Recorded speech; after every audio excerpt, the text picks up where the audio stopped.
Añoranzas de electricistas, de Víctor Manuel Sánchez. La historia de los electricistas nos permite encontrar una trayectoria política de su presente.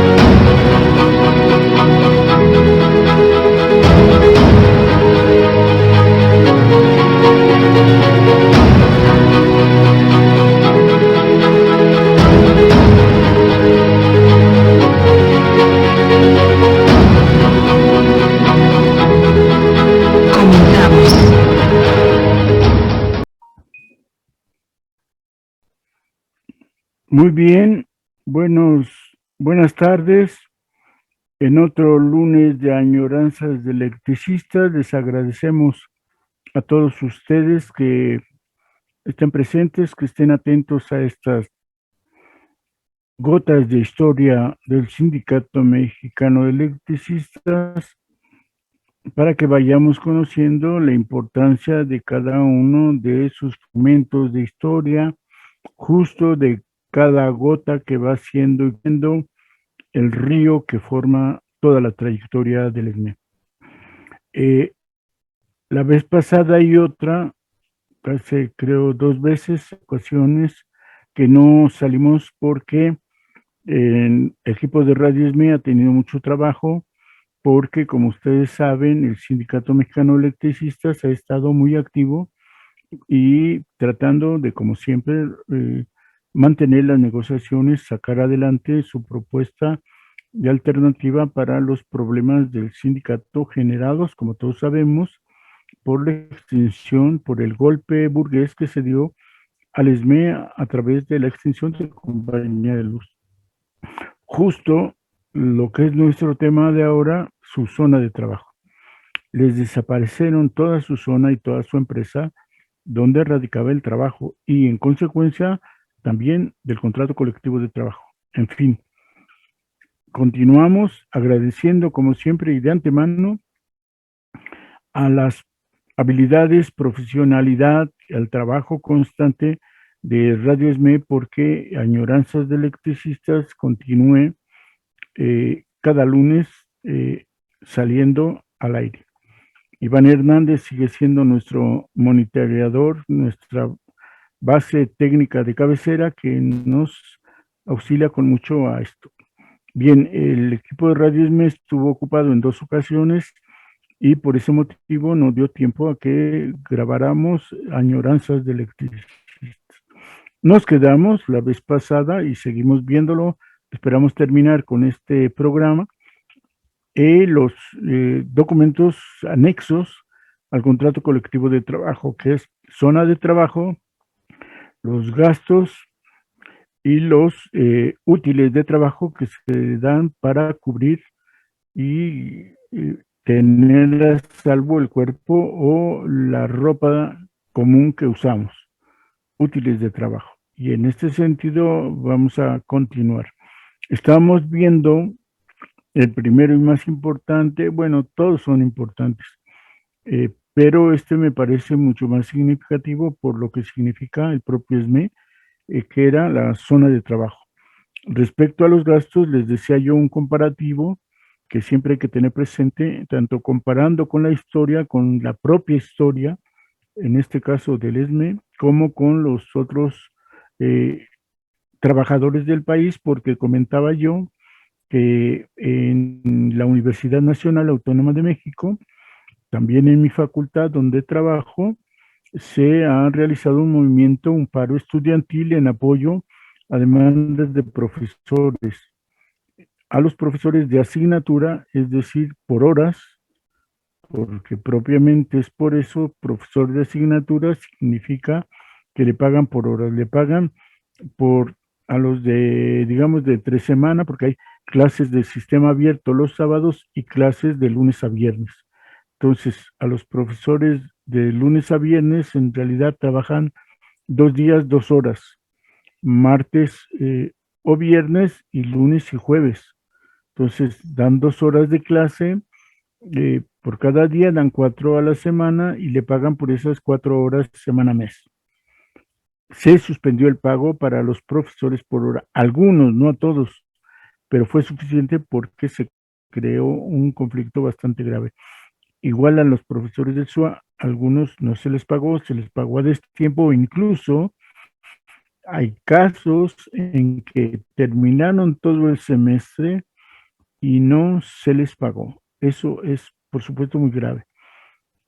Es decir, la capacidad de defensa de los trabajadores universitarios no existe, simplemente no existe. El 90%, el 80% de trabajadores académicos de la UNAM, es más, me atrevería a decir de todo México, el 90% de los trabajadores académicos, de los profesores, pues, o de los maestros, que trabajan por horas, excepto los que están en la SEP, pero bueno, los que están fuera de esta, como en nuestro caso, eh, no están afiliados a ningún sindicato, no estamos afiliados a ningún sindicato. Yo en lo personal sí lo estoy, pero la mayoría de los profesores de la facultad no están afiliados a un sindicato y cuando se vienen estos problemas de pago, de problemas administrativos, los trabajadores académicos, los profesores no saben cómo alegar y defenderse, lo hacen personalmente.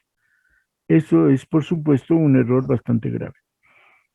Bueno, los estudiantes, aún en estas condiciones como ahorita, ya les he dicho que así como estoy presentando añoranzas de electricistas, doy mis clases martes y viernes y los sábados doy clases por esta vía. Y las condiciones de trabajo no nos está permitida discutirlas con el patrón. ¿Por qué? Porque por contrato colectivo, esta es una larga historia que luego platicaré de cuál es la historia de por qué tenemos estas condiciones de trabajo, por qué no podemos discutirlas, analizarlas y hacer una huelga, por ejemplo. Si quieren, hacemos una añoranza electricista especial sobre nuestras condiciones de trabajo y nuestra ausencia en la organización sindical, para que tengan claro un comparativo eh, que tienen los trabajadores electricistas y que no tenemos los trabajadores académicos, los profesores. Entonces se dio por circunstancias de derrota, por supuesto, de una derrota de trabajador, el sindicato que existe ahora, que todos llamamos sindicato patronal, es un sindicato charro que aceptó justo en lugar de discutir las condiciones de trabajo, discutir el ingreso, discutir lo que nos paga o lo que no se nos paga, este sindicato llamado APAUNAM aceptó que en estos asuntos se aplicara el Estatuto de Personal Académico, que es otro instrumento jurídico de la UNAM. Pues la patronal universitaria creó el Estatuto de Personal Académico, donde se dan todos estos casos, que te pagan, que no te pagan, cómo ingresas, cómo subes de categoría, cómo te jubilas, está en el EPA, le llamamos todos, Estatuto de Personal Académico. Y el contrato colectivo, en vez de negar esta situación, la aprueba, la avala, y en la parte de contrato colectivo donde está el ingreso, por ejemplo, dice se aplicará lo del EPA.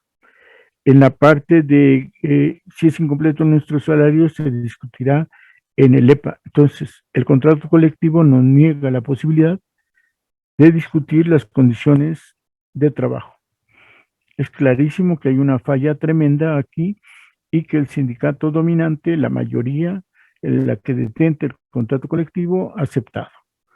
Y en esas condiciones todo lo que se haga está mal porque se ha aceptado que no se discute o porque el sindicato charro no quiere discutirlo. El sindicato charro hace lo que el rector en turno propone, hace y deshace, ¿no? Bueno, en estas condiciones, donde además estamos haciendo un esfuerzo muy grande los profesores, donde estamos sí efectivamente cuidándonos y cuidamos a los alumnos de que no les vaya a llegar la pandemia y tenemos que trabajar en casa y trabajar en estas condiciones, he de decirles que estas condiciones de trabajo, eh, punto, las hacemos y ya. Si yo gasto luz para prender y conectarme para cada clase, luz extra, por supuesto que la normal, eh, no me la pagan, no la puedo discutir. Si computadora, no me lo pagan, ¿no? Si se me descompone, la tengo rápido que arreglar porque tengo que dar mis clases. Si mi servicio de internet, como en este caso, suele ser inestable, porque a cada rato me aparece en la pantalla el aviso, su internet, su conexión a internet es inestable y no puedo comprar otro servicio de internet porque me resulta muy caro, no me lo pagan. Es decir, incluso, incluso, y esto es lo que hay que remarcar, estando en los salones de clase, lo único que te pagan es las 2 horas de estar en el salón de clase, solamente. Todo esto que he comentado que es extra, pero necesario, la vez pasada les decía que una de las cosas indispensables es comprar libros y les decía que les recomendaba mucho este libro, La Comuna de París, por Luisa Michel. Bueno, comprar libros que es fundamental y que seguramente uno gasta mínimo 2 libros por mes y en ese sentido multiplicados por 12 ya es una buena cantidad, que los libros no son baratos, no hay baratos, pero la mayoría de ahora está sobre 200 pesos. Y entonces un salario de asignatura, es, o sea, trabajar las 2 clases por semana es, no llega a 600 pesos. Y entonces por asignatura es un pago, bueno, igual de tiempo completo, no ganamos suficiente, es muy poco. Y en este sentido, ¿qué es lo que sucede? Se ha resarcido el salario por otras vías, te dan estímulos de productividad que incluso puede triplicar tu salario base o incluso puede ser investigador a nivel nacional, eh, investigador nacional le llaman sistema de investigación a nivel nacional y ahí te pueden volver a triplicar el salario. Entonces, siendo parte del Sistema Nacional de Investigadores, te triplican el salario, teniendo puntos de productividad, te duplican o triplican el salario, y efectivamente, si eres parte de los dos sistemas, tu salario base es una bicoca, no te interesa organizarte, pelear, luchar, hacer algo. Bueno, además, yo les comentaba que en estos 3 documentos que estamos revisando, que es el zona de trabajo, que es útiles y para el trabajo y que son los gastos, es muy importante porque cuando un trabajador por ejemplo, de la que trabaja detrás de donde estaba la compañía de luz, ¿no? Que hay unos almacenes, que hay líneas aéreas y que aquí de Verónica lo mandan a Xochimilco, eh, la empresa, bueno, el trabajador o la cuadrilla de trabajadores llega a líneas aéreas en la calle de Verónica, ahí toman un camión o una camioneta, los van a llevar hasta Xochimilco, van a hacer su trabajo, se pueden pasar todo el día allá, si es necesario, les pagan horas extras y les dan dinero para que coman, para que desayunen, para que coman y para que cenen. Y el traslado corre a cargo de la compañía, con camión o camioneta, pero no siempre fue así. Eh,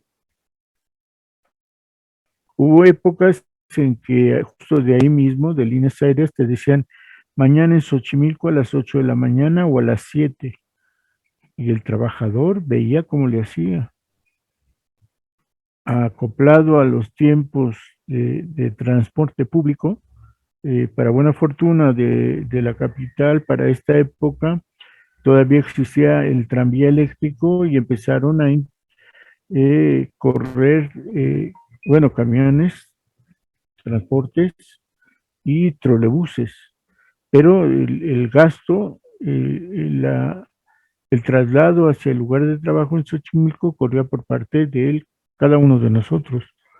Y no te pagaban, te tenías que llevar tu lonchera o dinero para estando allá, si había posibilidades, ir a buscar comida. En fin,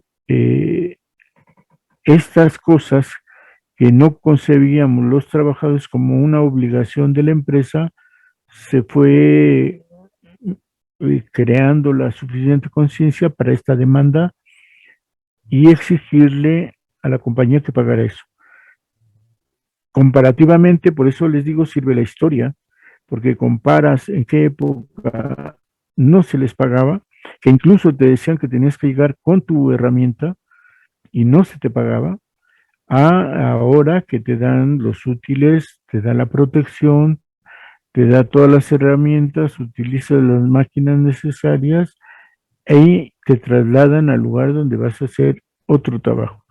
Y que en caso de que es necesario eh, continuar con más días, se te puede pagar tiempo extra.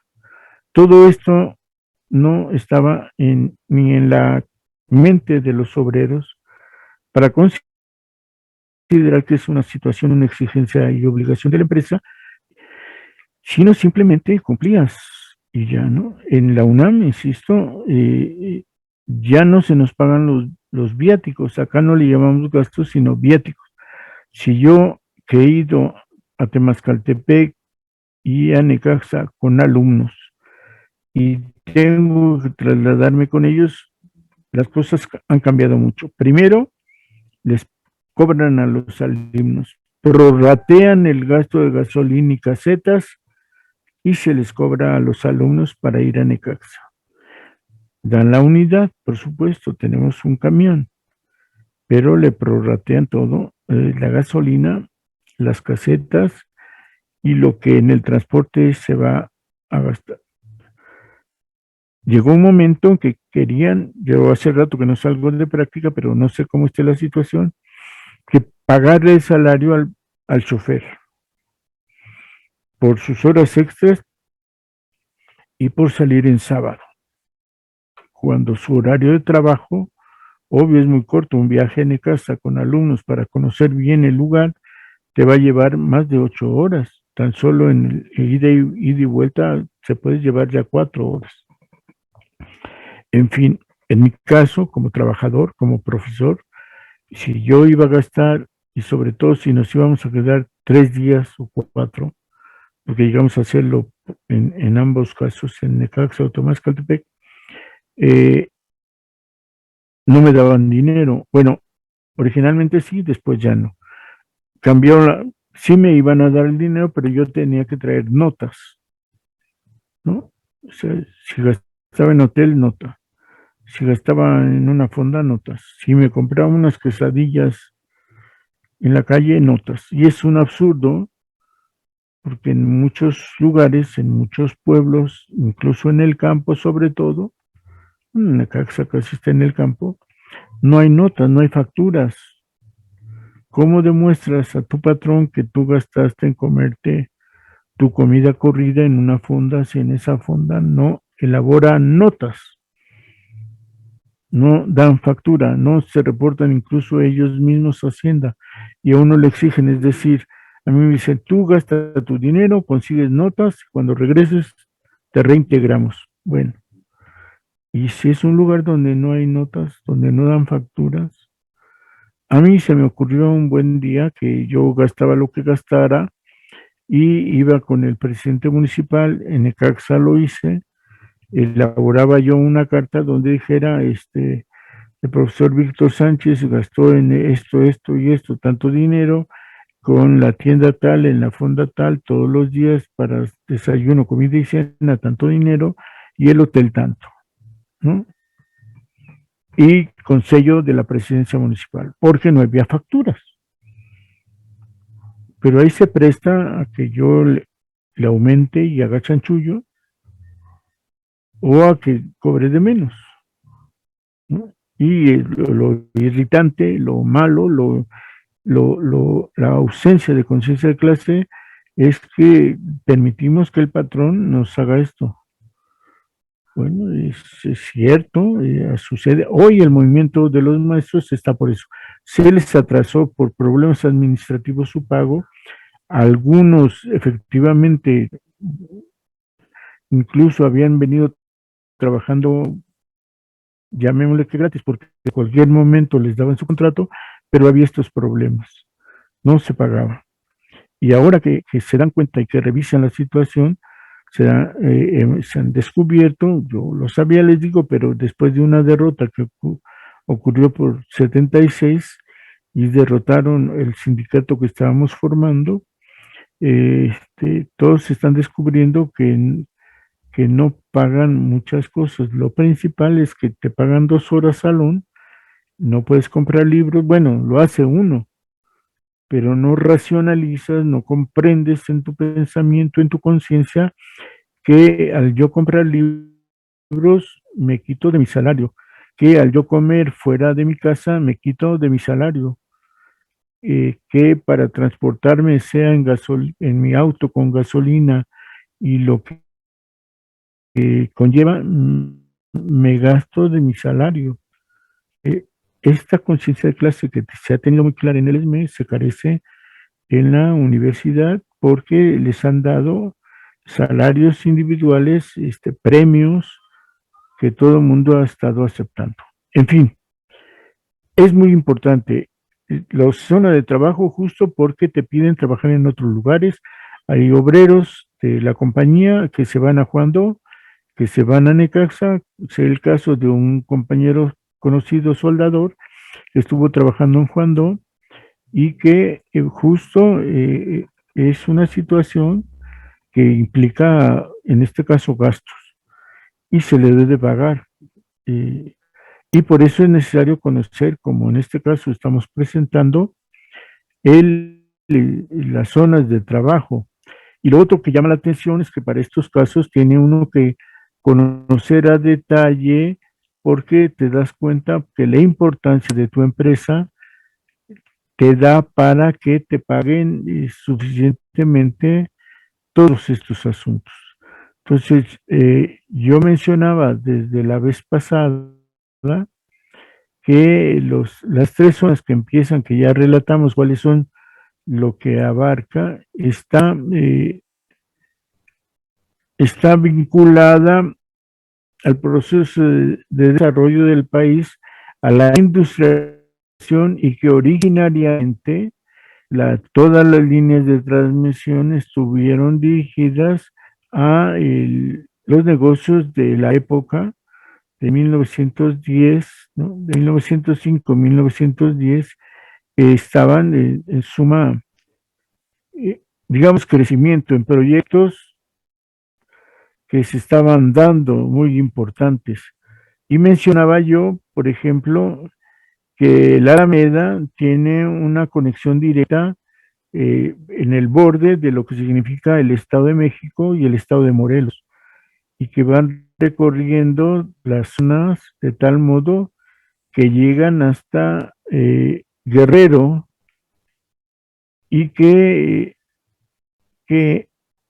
la zona Alameda, Cuernavaca, que son las dos primeras, están justo, por ejemplo, en Alameda, vinculada directamente a Chalma y a las grutas, a llegar a Iguala.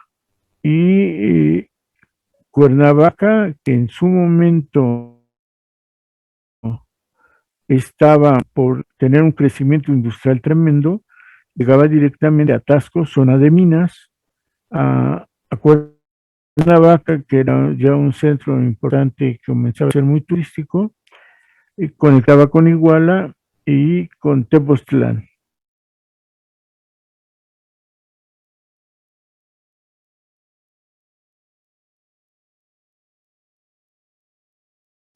Después conectaba esto el Distrito Federal. Son las 3 primeras zonas, ¿no? Alameda, Cuernavaca y Distrito Federal. Es decir, el Distrito Federal no se discute, es una de las zonas económicas y centros de población más importantes, y lo que hacen es cubrir el perímetro. Por ejemplo, las líneas que están consideradas aquí es El Olivar, Tulyehualco, Xochimilco, Santa Cilia, Contreras, Milpalta, San Gregorio, Tico Mantopilejo, Coajimalpa, San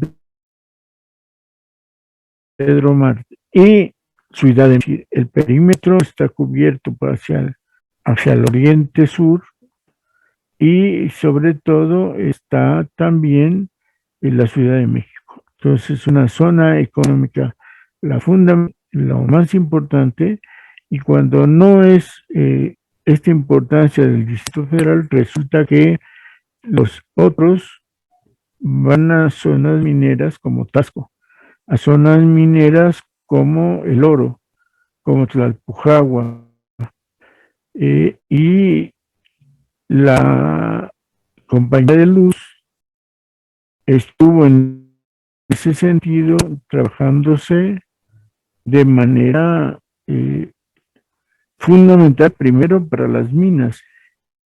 El estado de Hidalgo, que es la zona de Juandó, lo que más impresiona es que originalmente Juandó está dedicada, la empresa, a la irrigación. Juandó es una empresa que lo que procuró desde sus inicios que expulsaba el distrito de zona seca,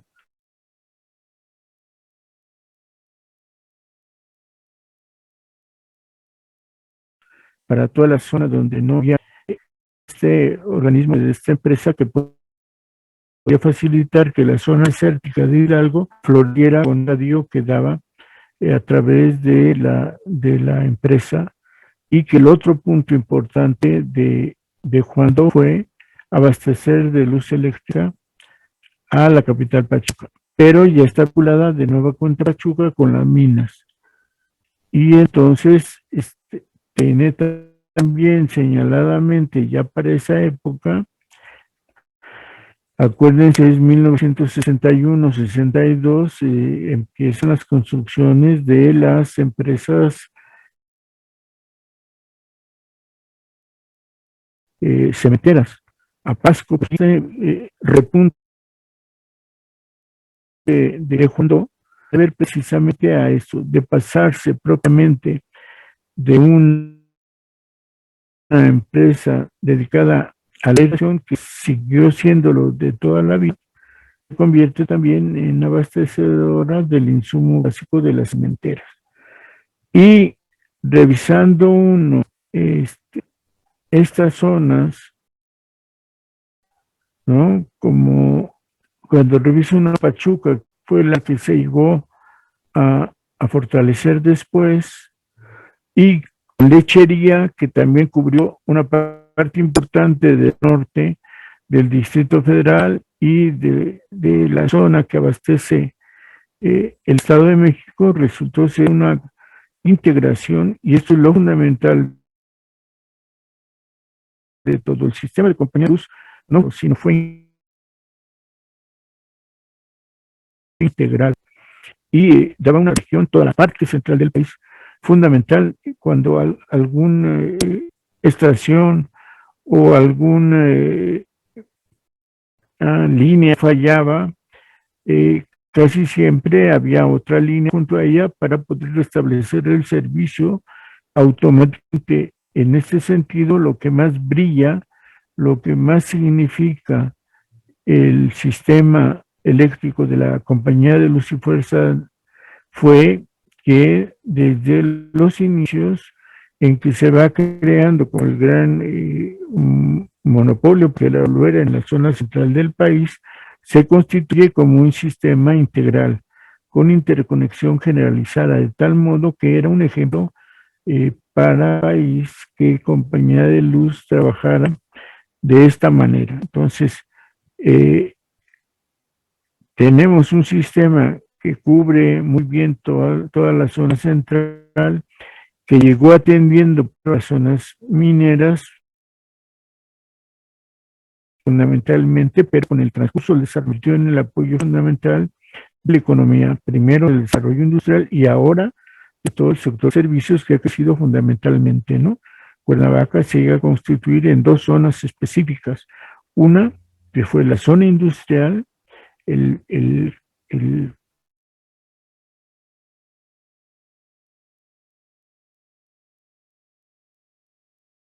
le dicen el pasito de Morelos, pero a la vez fue una de las zonas turísticas por excelencia, Cuernavaca, conjuntos balnearios que empezaron a estar ahí. Entonces, la industria eléctrica se convirtió en algo fundamental. Esto hay que estudiarlo porque amerita que veamos. Justo a esto, cuando se requiere trabajos especiales de una zona a otra, o incluso, decía yo, de una delegación a otra, o de arreglar algo por la villa, o de revisar transformadores en Xochimilco, el punto era fundamental el asunto de los gastos. Les voy a dar dos ejemplos de los gastos de lo que se daba para que el trabajador se pusiera a ir a, por ejemplo, a diferentes zonas de trabajo. En la Ciudad de México, toda la movilización que se hiciera en la Ciudad de México te daban de desayuno 6 pesos, de comida 8 pesos y de cena 7 pesos. Es decir, por total de alimentos te daban 21 pesos, más el hotel si era necesario 19, en conjunto 40 pesos diarios por gastos, si era necesario, ¿no?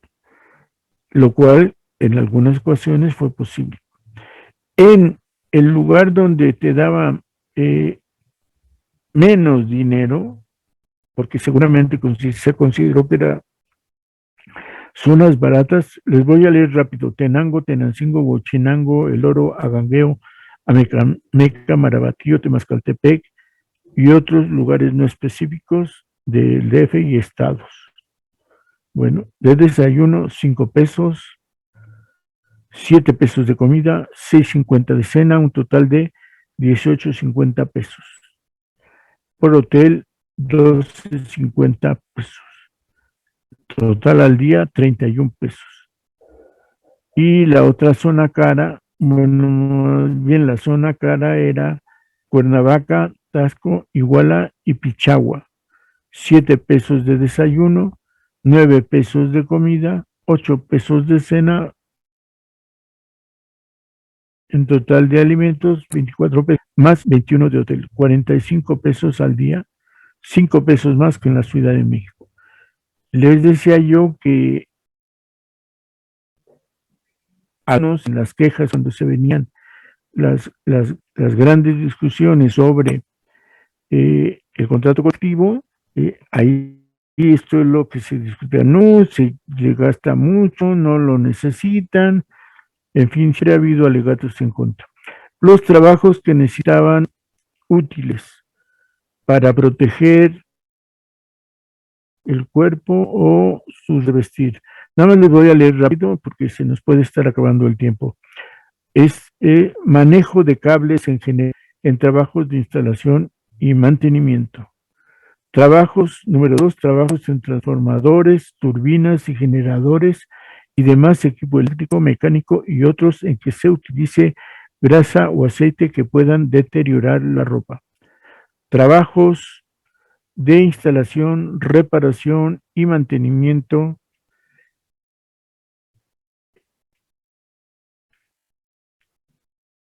de equipo, aparatos y máquinas, tractores, transformadores, turbinas, generadores y demás equipo eléctrico y mecánico en que, eh, y en los que haya contacto de los zapatos con aceite. 4, trabajos de pintura, empleado de brocha de aire o brocha que pueda deteriorar la pasta. 5, trabajos de carreo, cajo de materiales y otros en que haya roce forzosa con el cuerpo. Trabajos de despacho y acarreo en almacenes de aceites, grasa, ácidos, pinturas y materiales corrosivos. Otro, trabajos de reparación de autos, camiones o motocicletas. Acuérdense que estamos hablando de que para este tipo de trabajo se van a dar útiles o protectores para tu cuerpo, por ejemplo, mandiles de hule, tela, cuero, asbesto, o batas de tela, o mangas de soldador, o trajes de neopreno, según el caso que está marcado en el cuadro, y que por eso les digo que consulten en Radio ESME, porque los trabajos que les presento los hago en escrito y los pueden consultar incluso con más calma. Aseo de edificios y locales de trabajo de las compañías, trabajo de aseo general de maquinarias, operación y mantenimiento de calderas y máquinas y equipo auxiliar de los mismos en plantas hidráulicas de vapor, de gas y de diésel, trabajos de engrase de cables de malacates, trabajos de reparación de equipo en los talleres mecánico, eléctrico, mantenimiento, trabajos de cadeneros y tlacualeros que no tengan semoviente o vehículos de transporte, trabajos de mantenimiento en los servicios de refrigeración en plantas y subestaciones, trabajos de descarga de aceites, aislantes, lubricantes y combustibles, y trabajos de recuperación y centrifugación de combustibles, trabajos de aseos locales, sanitarios, baños, trabajos con ácidos triácido. Bueno, están detallados más de 40 tipos de trabajos y hay pocos materiales o hiles que se les va a dar. El primero es traje de mezclilla de una o dos piezas, zapatos, botas de hule o protectores de hule. 4. Polainas de cuero. 5. Gorras de cuero o tela. Trajes de hule impermeables o mangas de hule y sombreros de hule. Trajes de neopreno, les decía, botas de tela y de soldador. Entonces, aparecen dos cuadros en este anexo donde se presentan los tipos de trabajos y los tipos de útiles que se les van a entregar a los obreros por el desempeño de estos trabajos. En este sentido, lo que nos debe de quedar claro, y con esto terminaremos estos anexos, es que al colectivo de trabajo se le agregan varios anexos. En una próxima, el tabulador de salarios, por simple curiosidad de que comparen lo que se pagaba en los años 60, en 1960, a lo que se pagó en las últimas épocas del sindicato mexicano. Insisto, cuando uno lee el contrato colectivo, otra parte fundamental del contrato colectivo son los anexos. Y estos anexos son muy importantes, por muy elementales que parezcan, como los gastos. Y tenemos que estar al pendiente. Finalmente,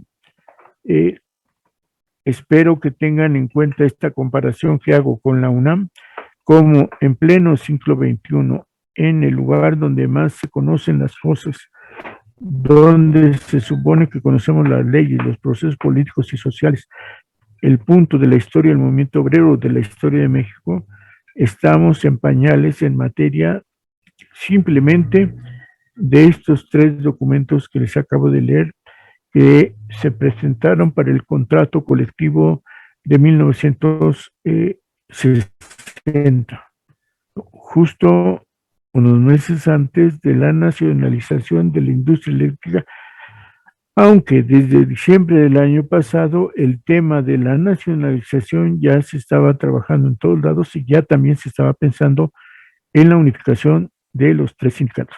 Bien, acabamos esta añoranza de electricistas por el momento y le agradecemos, insistimos siempre, a Radio ESME las facilidades para que ustedes nos escuchen, nos vean y nos veremos en la próxima añoranza de electricistas el próximo lunes.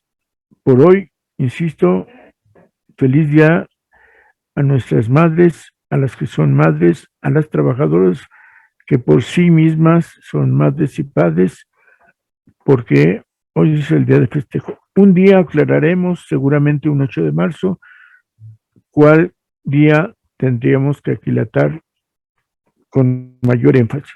Hasta pronto. Esta fue Añoranzas de Electricistas desde Radio ESME.